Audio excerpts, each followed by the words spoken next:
7h45. Nous avons le petit déjeuner ce matin.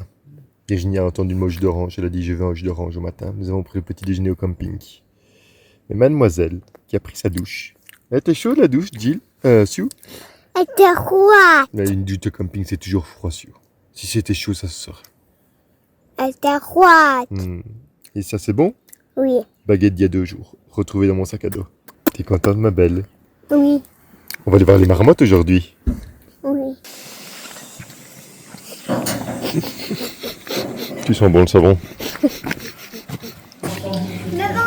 il y avait une mouche qui est rentrée dans le cacao. Comme c'est trop vieux, il a mis sa piscine. Voici une nouvelle journée qui a plutôt bien commencé. Nous avons commencé par un très bon petit déjeuner ici au camping des Marmottes. Et je suis en train de ranger mon sac. Et je viens de me rendre compte qu'on ne vous a jamais présenté ces sacs. Et pourtant, ces sacs qu'on nous a offerts pour le voyage, eh bien, ils sont géniaux. Et d'ailleurs, il y a énormément de randonneurs que nous croisons qui nous demandent « Ah, c'est quoi vos sacs ?» ou « Ah, j'ai vu ces sacs-là, j'aimerais bien avoir le même, je peux regarder, machin. » Parce que ces sacs, c'est quoi leur particularité? Donc ce sont des sacs de Iberg Outdoor, ce sont des sacs ultra light. Par exemple, celui qui est devant moi, c'est un sac, je pense, de 48 litres, si je ne me trompe pas. C'est un Attila. Donc on a 2 Attila et 2 Bandits, qui sont un peu plus petits pour les 2 grandes. Celui-ci, il fait 610 grammes, si je ne me trompe pas. Enfin bref, sur leur site, vous avez toutes les références avec le nombre de grammes. Donc voilà, ce qui est clairement imbattable. Par rapport à tous les sacs à dos qu'on a déjà eu dans le passé, ils étaient beaucoup plus lourds. Et sincèrement, avoir un sac qui est léger déjà à la base, ça aide beaucoup. Parce que oui, on a 12 kilos, mais finalement, on a 11 kilos et quelques d'utiles. Voilà, on ne porte pas du poids pour rien. Des poches sur les côtés, des sangles ventrales. Des bonnes bretelles. Ouais, merci. Des bonnes bretelles, voilà. Heureusement que Coco est là. Ceux-ci, donc les Attila, les plus grands, ils sont renforcés dans le dos. Il y a une plaque derrière. Ce qui fait qu'ils sont un tout petit peu plus lourds que les autres, que les Bandits, qui sont aussi un peu plus petits et qui n'ont pas non plus ces 2 poches-là. Voilà, c'est ça la différence. Et ça fait aussi du litrage en plus qu'on peut porter. Ces sacs. Alors, de base, ils sont imperméables. Nous, on est toujours stressés, donc on met toujours une housse quand il se met à pleuvoir. Mais même si je ne mets pas la housse tout de suite, c'est pas grave, c'est pas mouillé à l'intérieur. Non, franchement, on en est super content de ces sacs. On les échangera plus jamais. Plus jamais on repart sur des sacs comme on avait avant, où il y a des armatures lourdes, où il y a plein de fioritures qu'on n'a pas besoin. Non, ceux-ci sont géniaux. Il y a le filet devant ici, où je mets toujours mon linge quand il est encore mouillé, que je dois le faire sécher. Ici, c'est assez large même pour mettre des petites bouteilles d'eau. Donc on peut avoir des bouteilles d'eau vraiment à portée de main quand on marche. On s'est attaché la tente en dessous, vous l'avez vu, nous on a mis des sangles pour pouvoir mettre la tente. La capacité, elle est suffisamment grande parce qu'il faut savoir que moi, je porte toutes mes affaires, plus donc mon matelas, mon sac de couchage, mes vêtements, la tente que je mets en dessous, les affaires de cuir et toutes les affaires dessus. Donc je porte en plus ces vêtements. À ça, en ce moment, maintenant, je prends la pharmacie. Avant, j'avais de la nourriture. On a un peu échangé. Au fur et à mesure du voyage, on adapte. Ceux qui ont plus de forme, ils reprennent plus de poids et inversement. Mais donc voilà, en termes de capacité, c'est super grand. D'ailleurs, si j'étais toute seule, je n'aurais pas besoin d'autant de capacité, je pense. Je pourrais être sur les sacs Bandits comme ont les filles.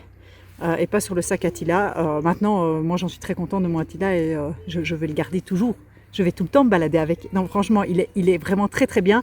Et d'ailleurs, on se dit qu'il nous en faudrait aussi pour Yoko, pour l'année prochaine, qui commence un peu à grandir, que si on fait des randonnées, ce serait bien qu'elle ait son sac à elle aussi. Alors peut-être pas un si grand, un litrage plus petit sera suffisant pour elle, mais ils sont géniaux. Le fait que ce soit des sacs ultra light, ça change la donne en randonnée.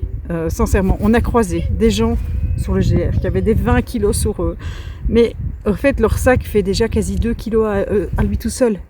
Donc c'est déjà du poids perdu. Et puis à ça, il se rajoute plein de poids. Et ça sert à rien de porter trop, parce que sinon on n'avance plus, on se blesse, on se fait mal aux genoux, etc. Nous, on est super contents d'être légers. Et on tient franchement à remercier Iberg pour ce cadeau merveilleux qu'il nous a fait de nous offrir les sacs pour tout le monde, ainsi que les sacs de couchage qui vont jusqu'à -7, vous savez, de bons sacs de couchage où on a bien chaud dans la montagne. Donc voilà, franchement, un grand merci à eux de nous avoir sponsorisé, d'avoir dit, voilà, on vous suit dans cette aventure. Ça fait plaisir et je peux que vous recommander leur sac. Vous pouvez trouver tous leurs produits sur le site en suivant le lien qui est mis dans la description. Qu'est-ce qu'il y a, mon cœur? Alors, pour information, ce matin au petit déjeuner, il y avait une confiture qui était super bonne, que maman adorait. Oui, c'était exactement, c'était quoi encore? Je sais plus. C'était rhubarbe gingembre. Je n'avais jamais goûté, c'est très bon. Et donc, elle a demandé au monsieur un petit pot de Non, cette confiture. ouais, le monsieur a proposé de nous passer un petit pot de la confiture. Petit, il n'est pas si petit que ça. Hein. Bon, Benoît voulait pas parce qu'il a dit oui, ça va être du poids à porter, mais en fait, elle est tellement bonne cette confiture. Je suis désolée, il y a de l'ombre devant mon visage. Voilà, c'est l'ombre des poteaux devant moi. Il a dit, enfin, Benoît voulait pas, et il disait que c'était trop lourd à porter, mais j'ai dit ça, je veux bien porter, rien que pour le petit déjeuner et le souper de ce soir. Et voici le pot. Moi, je trouve que c'est dégueulasse. Moi, j'aime plus le beurre avec. C'est dégueulasse, mais c'est pas des mots de vocabulaire, ça. On dit que tu n'aimes pas, mais c'est pas dégueulasse, c'est très bon. Oui, elle préfère le pain au beurre plutôt que le pain à la confiture. Mais non, cette confiture, franchement, elle est excellente. Ouais, très bonne. Rhubarbe gingembre, je vous conseille. En plus, le gingembre, il paraît que c'est bon pour remettre l'estomac. Donc ça tombe bien pour nous. Pour aller là-bas, il y a une navette gratuite, ici, qui nous fait rentrer dans le Mercantour, Virginie, que nous allons prendre. Oui, elle nous amène juste au parking, au bas du parking. Qui nous fait gagner 1 heure à pied. Ouais. 1 heure de plat, mais c'est toujours 1 heure de gagner. Mais 1 heure, c'est 1 heure. Mais la navette, elle vient de la ville de l'Arche là-bas. Et normalement, elle ne s'arrête pas ici. Normalement, elle... Et nous, on a demandé ici à la clé du camping, est-ce que la navette s'arrête au camping? Ils ont dit, ça dépend du chauffeur. Et donc, on tente notre chance. Si la navette ne s'arrête pas ici, là devant moi, on marchera jusqu'à la ville. Si elle s'arrête, on aura gagné et non seulement le marché jusqu'à la ville, et 1 heure, 1h15 de marché. Je sais pas exactement combien de temps on gagne, mais c'est du plat et en fait on va juste arriver au bas du parc. Et puis on montera là-bas, vous voyez la colline là-bas? Ah oui, c'est ça là-bas derrière dans les nuages qu'on va monter. Mais aujourd'hui on a 2 heures de marche. Ouais, un peu plus que 2 heures. Allez, pour aller... De l'autre côté du lac de la Lausière, je pense, comme ça, Lausière, pour planter notre tente au milieu des marmottes. Et comme ça, demain, on sera déjà un peu avancé pour le pas de la Cavale, qui est, je pense, le dernier gros col qu'on nous on doit faire. Ouais.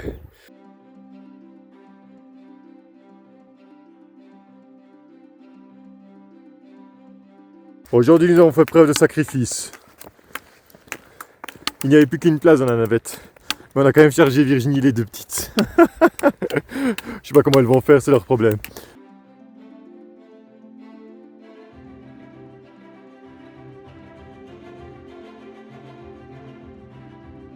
Bon, c'est officiel, on est bien au pays des marmottes.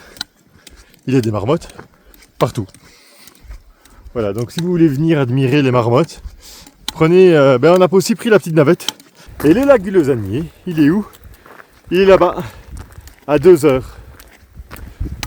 Ce sera l'étape finale de la journée, toute petite journée. Une petite journée de repos derrière les fagots, qui nous permettra demain de démarrer très tôt pour démarrer le col qui est là au-dessus. Et comme ça, on sera en pleine forme pour monter le col, et pas comme en des derniers cols où on est arrivé à 13 heures pour commencer à le monter. Cette fois-ci, on montera à 8 heures, ce qui sera beaucoup plus chouette. Et c'est aussi un des derniers grands cols qu'on va faire. Comme quoi? Est-ce que vous vous souvenez de votre premier col, les filles? Le premier jour. Ouais, col de Bise, premier jour. Avec le chariot.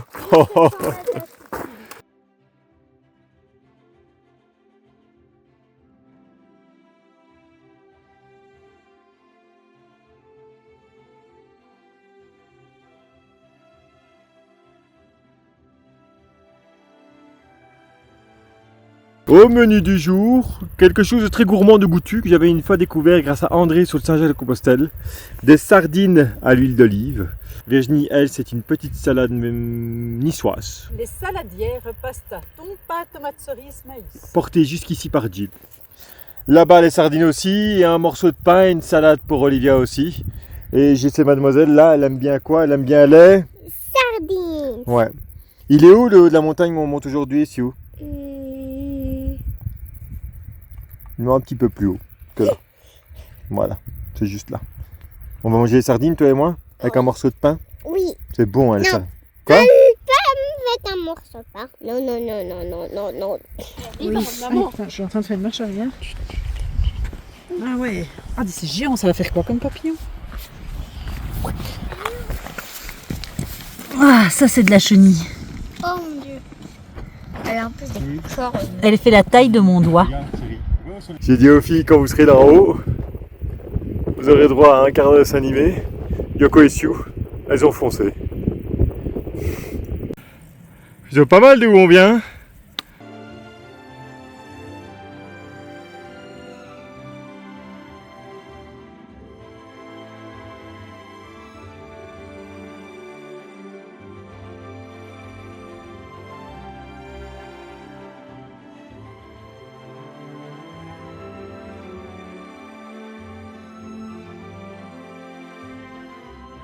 C'était pourtant une belle journée qui commençait. Mais voilà l'orage. Et on a 15 minutes du lac. Alors, on est entouré de marmottes, mais c'est trop mignon parce que en fait, dès qu'elles nous voient, elles rentrent dans leur trou, mais il y a des trous partout. C'est rempli de galeries. Et je suis arrivée au lac. Et en fait, je le découvre pendant que je vous filme, donc je ne vais pas vous montrer. Je vais tourner l'image et vous mettre en double enregistrement, comme ça vous allez profiter du lac. Là où on va dormir ce soir. Regardez comme c'est magnifique. Et sincèrement, il y a 3 mètres, je ne voyais pas de lac. Et tout d'un coup, il y a le lac. On passe la butte, on voit le lac. Et j'ai mon attention qui a été attirée par les marmottes. Et donc, voilà, je n'avais pas vu de lac. Oui.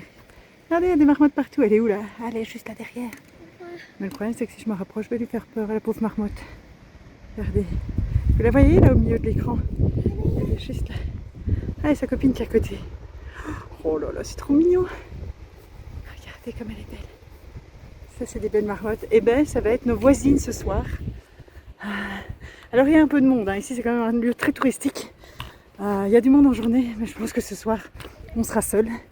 Et demain, on continue le chemin là. Et on va monter les côtes, là-bas au-dessus.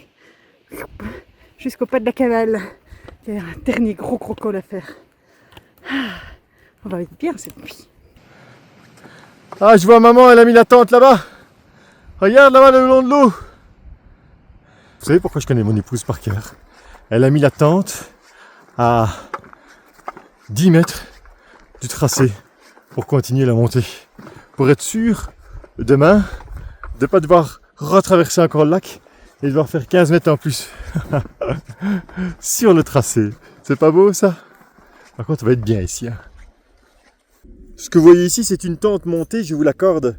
Il est 15h30. Normalement, on est censé monter une tente à 19h. Mais, comme aujourd'hui, il fait pas si beau que ça au-dessus de nous, et qu'on entend déjà l'orage, qu'est-ce qu'il y a?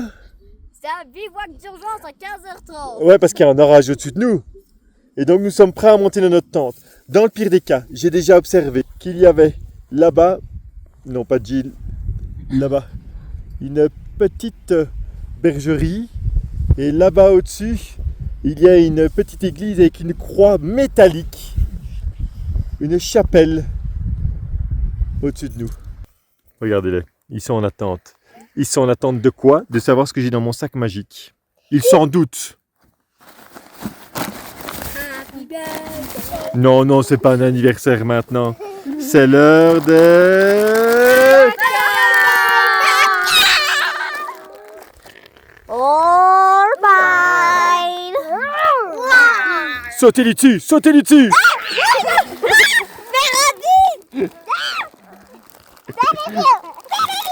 Deux pop-corn par personne maximum. Eh non. Eh, c'est pas juste. 3. Non. Combien alors? Non, 5. Ok, 5 pour toi. Non, 10. Non. Tout le paquet. 16h30. Poncho, cache-cou, polar. Je suis envoyé un émissaire à la petite cabane qui est juste là un peu plus loin pour voir si elle est ouverte. Parce que si ça nous tombe dessus, pour l'instant l'orage est de l'autre côté de la colline. Donc la petite chapelle là au-dessus, elle est juste de l'autre côté. Si ça nous tombe dessus, eh ben on va tous aller se réfugier là-dedans. Et il y a un autre randonneur qui est avec nous. Il m'a dit ouais, si ça ne vous dérange pas, si vous allez là-bas, réveillez-moi, j'irai là aussi. Comme ça on sera plusieurs. Allez, je monte avec vous. C'est quand même plus chouette de le faire ensemble, non? Hop là. Chiro. Qu'est-ce que c'est que ça? Oh, une ancienne bergerie ou... Petite perquille. Mais bon, je peux. Ah, mais... Attendez. C'est un refuge. Je dis pas que c'est de première fraîcheur, mais quand il fait mauvais, ici, il y a de quoi manger. Ah. Dans une armoire, le nécessaire. Bon, il faut passer un petit coup d'eau dessus, hein. Mais...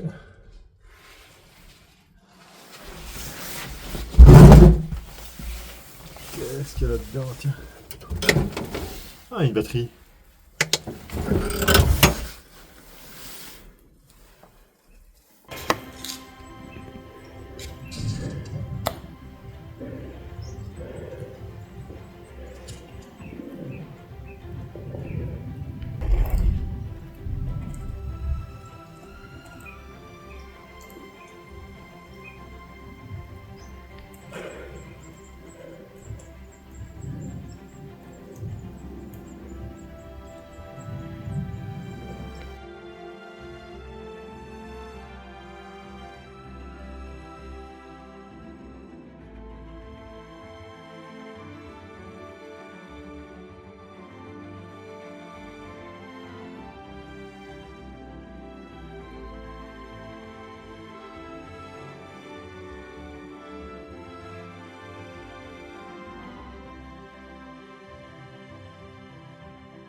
Je voulais aussi vous montrer le trou d'une marmotte.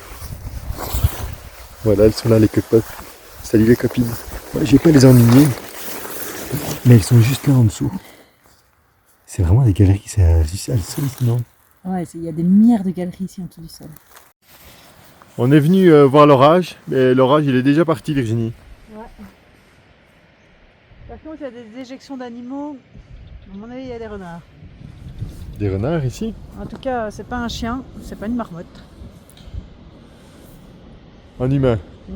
Il faut savoir que nous sommes entrés dans le parc du Mercantour. Et dans le Mercantour, c'est connu, il y a des loups, des meutes de loups. Donc nous ne laisserons pas les petites vagabonder toutes seules. Donc oui, ici il y a des loups. Mais à mon avis, pas vraiment ici, parce qu'ici on est quand même assez loin des forêts. Je vous avoue qu'on a bien passé un quart d'heure, une demi-heure. Je ne sais pas, je n'ai pas eu le temps passé. Sans enfants. Sans enfants, sans rien. En fait, elles sont dans la tente, elles sont Au chaud. Au chaud, voilà. Et nous, on a profité. On s'est assis et on a regardé. On a regardé les marmottes, Ouais. le lac. Non, franchement, on est bien ce soir, on est bien. Et il est tôt, et on va aller souper tôt, on va aller dormir tôt. Et c'était très bien de faire une petite journée comme ça. Et bientôt, je ne serai plus à l'écran, mais c'est pas grave. Si, je te rajoute, regarde. Ah, merci. Non, franchement, on est bien. On va aller faire à manger assez tôt. Et... Dodo. Si vous êtes dans le coin de l'Archer, Mercantour, marmotte, Blindé. à volonté. Venez voir des marmottes. J'ai un nid de marmotte sous mes pieds. Et il y en a qui le font à la journée, hein, qui montent voir les marmottes et puis qui redescendent. Hein. Donc c'est Oui. tout à fait possible avec son camping-car. Et de la venir montée en bas est et accessible. voilà. C'est pas compliqué. Ah oui, oui, c'est le chemin des femmes enceintes. C'est Et ici. alors, je vois des gouttes de pluie sur le lac. C'est-à-dire qu'il commence à pleuvoir. Donc il est temps d'aller faire le repas et se mettre à l'abri. Donc entre vous et le téléphone et mes mains qui commencent à Mais froid arrête de parce dire qu'il pleut. passe toujours après tout le monde. Ah non, mais il passe après tout le monde parce que là j'ai vraiment froid. Ce soir, plusieurs ateliers. Atelier baguette confiture, comme ceci. C'est la confiture de ce matin, ça, que Virginie a eu un pot gratuitement. Ah, Elle fait plaisir, ma confiture. elle fait plaisir. On a remonté 3 baguettes entières, donc. Un grand merci au camping Les Marmottes pour leur confiture qui est très très bonne. Ouais. Rhubarbe, gingembre. Donc voilà, ça c'est la première étape. La seconde étape, c'est qu'on a ramené un petit peu de soupe rouge, tomate. Vous voyez les Royco minutes de soupe là? Ça fait toujours plaisir. Quatrième étape, c'est un petit coup de lyophilisé aussi. Chana masala. Le petit point météo, 12-13 degrés. Pas de pluie. Mais fait pas waouh. De temps en temps, quelques gouttes et puis ça s'arrête. Ouais. Et dormir et manger au sol évidemment. Ça, c'est pas les grandes tables comme on les connaît. Mais on mange au milieu des marmottes. Mais on mange au milieu des marmottes. Comme un Alors, festin. où sont les autres? Olivia, elle est là, parce qu'elle est près du repas, toujours, de base.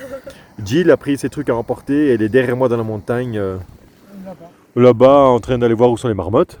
Yoko est sous le truc vert là, étanche, parce qu'elle a froid. Et il y a encore une marmotte là, qui fait dodo. Oh, c'est quoi ça? L'orage n'est pas fini. Ah oui, On pensait que c'était fini. ça va nous Mais tomber ça vient de dessus. l'autre côté de la montagne cette fois-ci. Ah. Mais le spot est quand même beau, vie. Ah ouais, il est grandiose. Bon, on vous explique la raison de notre petit sourire. C'est quoi la raison du petit sourire? Pas moi. Ceci est une mousse au chocolat. Il faut pas faire chauffer d'eau pour la mousse au chocolat. Il faut juste mettre de l'eau froide. Et on a une mousse au chocolat. J'ai 2 sachets de mousse au chocolat que j'avais acheté au magasin. Oui, parce qu'on est tombé à court de lyophilisé, donc on en a racheté ici les derniers jours. Et il y avait de la mousse au chocolat. Et il y avait aussi du riz au lait. Et la mousse au chocolat, j'ai pris les 2 sachets qui restaient. Je n'en ai pas laissé aux autres. Parce que je me dis que les autres m'en auraient pas laissé non plus. Bref, je ne sais pas si je vais en manger maintenant ou pas. J'hésite. Yoko? Yoko, elle mangerait bien la mousse au chocolat maintenant. Mais je vais d'abord... C'est pas de la mousse au chocolat avec des fraises et tout ça, des morceaux de fraises et tout ça. dedans. Ça, t'aimes pas. Non. Toi, tu veux la mousse au chocolat pure nature. Oui. 18h42. Je monte une vidéo et écoutez.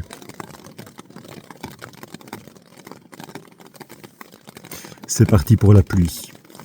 On a bien fait de s'arrêter en temps et en heure, comme ça on a pu profiter de notre après 4 heures. Les filles font les folles dans l'autre tente, mais heureusement elles sont assez loin pour que je les entende moins que si elles étaient à côté de nous. Et Virginie, elle tient la papote avec d'autres randonneurs là-bas plus loin, mais je me demande à quel moment elles vont commencer à rentrer. On a craqué. On a ouvert la mousse au chocolat. J'en mange un petit peu maintenant, puis je transfère le paquet qui est ici au grand Dai Yoko de l'autre côté. C'est très bon. La mousse au chocolat, elle est vraiment très bonne. C'est horrible. Hein. Non, il y en a un deuxième sachet. On va pas le dire aux enfants. T'as rien entendu, hein, Sio? Oui.